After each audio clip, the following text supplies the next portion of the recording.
Yan mga master, welcome back. Dito tayo ngayon sa Claver. Mamana tayo ulit dito.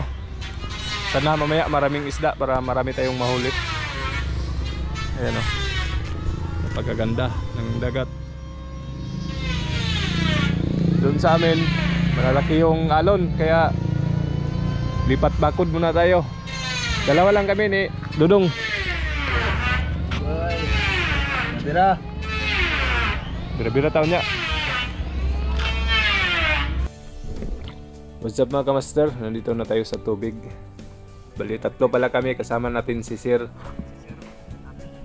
Kung hindi raw kami dumating, mag-solo dive daw siya. Sir Abi, shout out sa iyo. Sana makarami.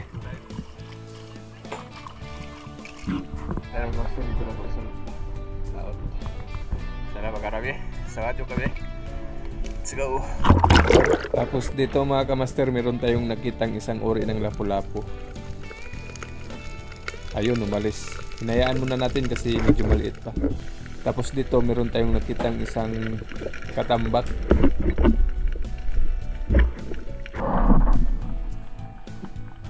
Ayun, sapol, gitik mga kamaster. Inuhan na natin to para meron tayong pangulam. Good size naman siya.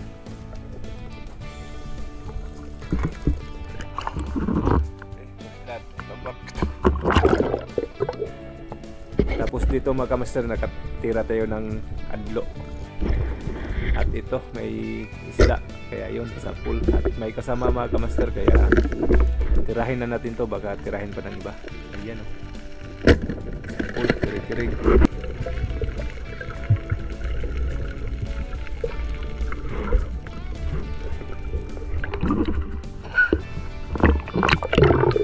Tapos dito nakakita tayo ng katambak na sa gilid ng bato.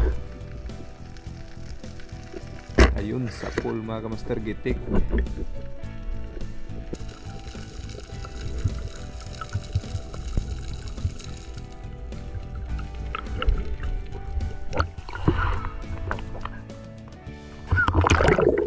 Tapos dito mga kamaster, nakakita tayo ng labahita or mungit. Ayun, umatras pa siya. Kaya pinahabol na natin kasi pumasok na sa butas. Sa pool naman mga kamaster. Malapad na tong labahita na to. Dito pag angat ko, meron akong nakitang isa pang labahita. Kaya dali-dali tayong nito dito para matira pa. Kaso pumasok na sa butas. Ayun. Kaya ahon muna tayo. Balikan lang natin yan mga kamaster.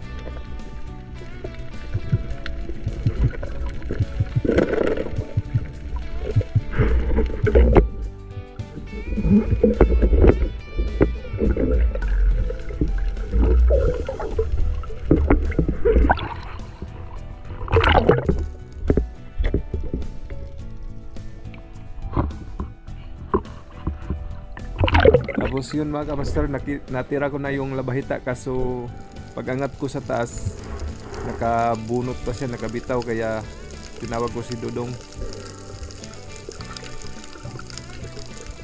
Kabuti na lang nahuli niya mga kamaster. Pareho lang kalaki sila nung una. Kaya good size na. Ayan o.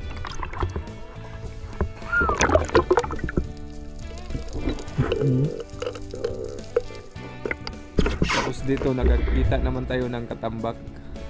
Yan nasa ano yan, buhangin. Ayun, sa pool mga kamaster, gitik yung katambak.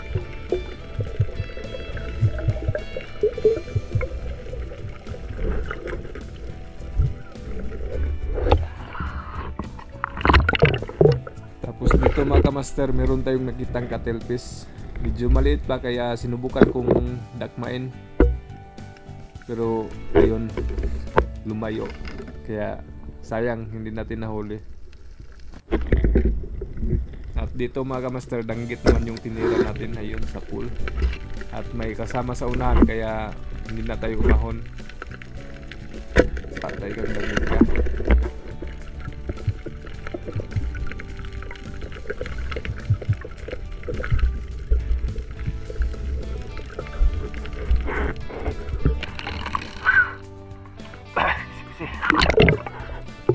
Tapos dito mga kamaster, nakatira tayo ng 3 danggit. Hindi ko na nabidyohan.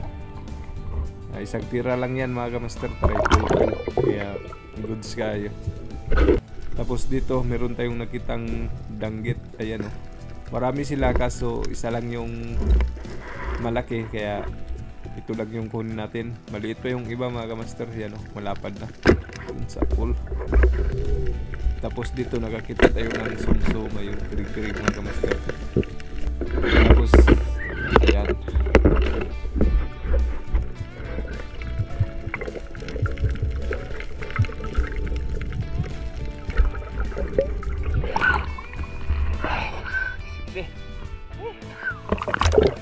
tapos dito nakatira tayo ng isdang sabi nila kalabaw daw.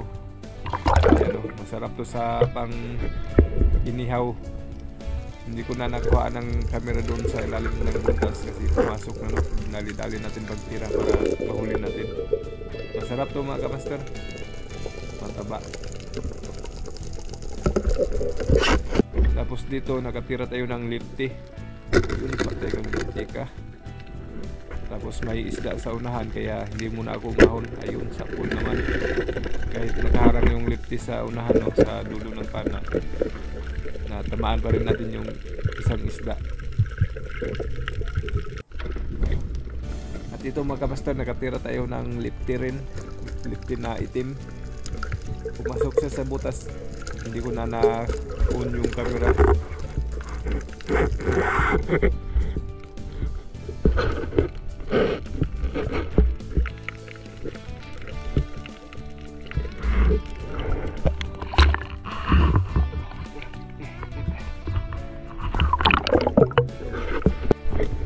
Ito na yung huli natin, papunta pa lang, at sana magdagdagan pa sa pagbalik.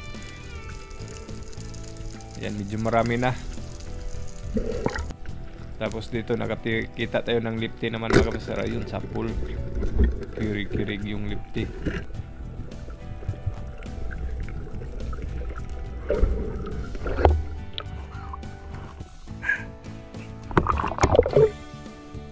Tapos dito mga kamaster, nakatira si Dudong ng ahaan or red snapper.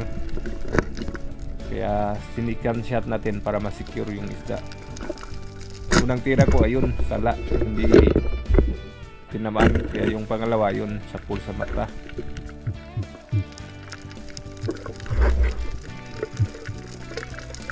Dalawa sana ang red snapper ng Dudong kaso hindi nahuli yung isa mga kamaster, hindi daw tinablan nung tinira niya.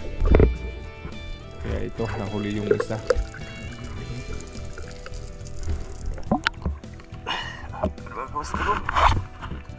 Dalawa sana. Isa kanina, hindi na huli Dudong. Dalawa sana ito ba? Hindi ba kalapos ini?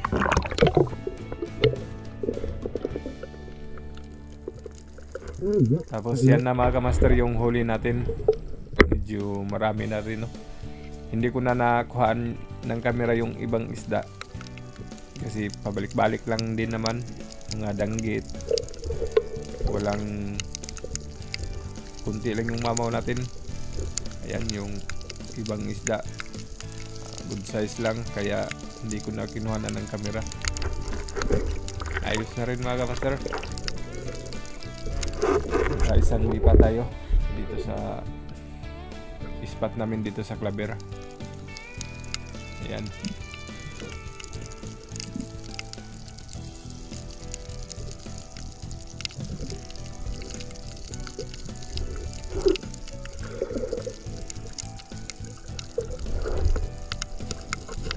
Ito yung kagandahan pag kali yung lagayan natin. Kasi kung sa baywang natin ilagay yung isda, itog-tuhog, pag mapuno wala ka ng lagayan. Kaya ito, lamang talaga ang may alam. Ayos.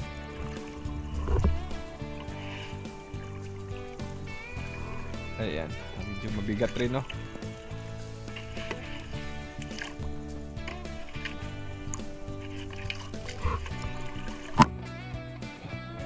Yan mga kamaster, hanggang dito na lang. At maraming salamat sa patuloy na pagsuporta at pagsubaybay sa aming YouTube channel. Maraming salamat sa inyo. Bye bye.